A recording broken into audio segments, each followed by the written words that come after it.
రైతుల అనుభవం, ఉద్యాన పరిశోధన సౌకర్యాలను దృష్టిలో ఉంచుకొని శ్రీ కొండా లక్ష్మణ్ తెలంగాణ ఉద్యాన విశ్వవిద్యాలయాన్ని భద్రాద్రి కొత్తగూడెం జిల్లా అశ్వారావుపేటలో ఏర్పాటు చేయడానికి ప్రభుత్వం చర్యలు చేపట్టింది.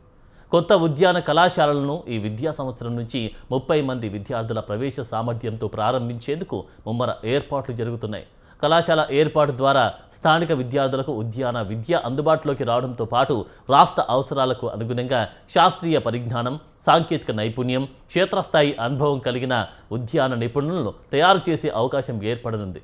కొత్త ఉద్యాన కళాశాల ఏర్పాటుతో పరిశోధన స్థానం వద్దన్నటువంటి ఇప్పటికీ అందుబాటులో ఉన్న శాస్త్రీయ మౌలిక వస్తువులు, ప్రయోగశాలలు, పండ్ల తోటలు, పరిశోధన క్షేత్రాలు, ప్రదర్శన విభాగాలు, శాస్త్రవేత్తల సేవలను విద్యార్థుల బోధన, పరిశోధనకు సమర్థవంతంగా ఉపయోగించుకునే అవకాశం ఏర్పడుతుంది.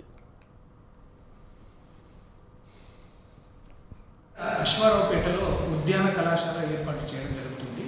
దీనికి సంబంధించి ఏర్పాటును మనము 14 మే 2026 మన గౌరవ మంత్రివర్యులు తుమ్మల నాగేశ్వరరావు గారు కాలేజీ ఓపెనింగ్ చేయడం జరిగింది.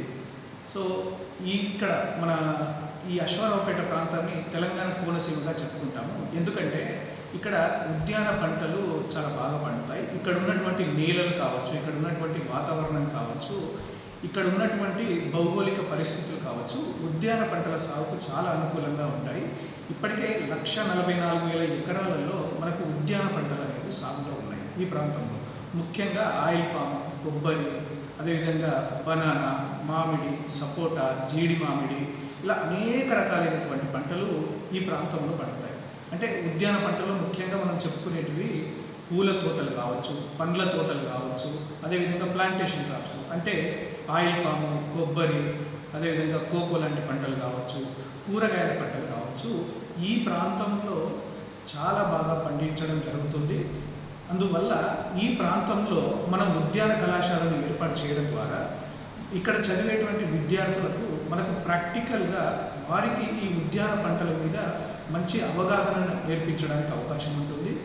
వారికి మంచి శిక్షణ కావచ్చు, మంచి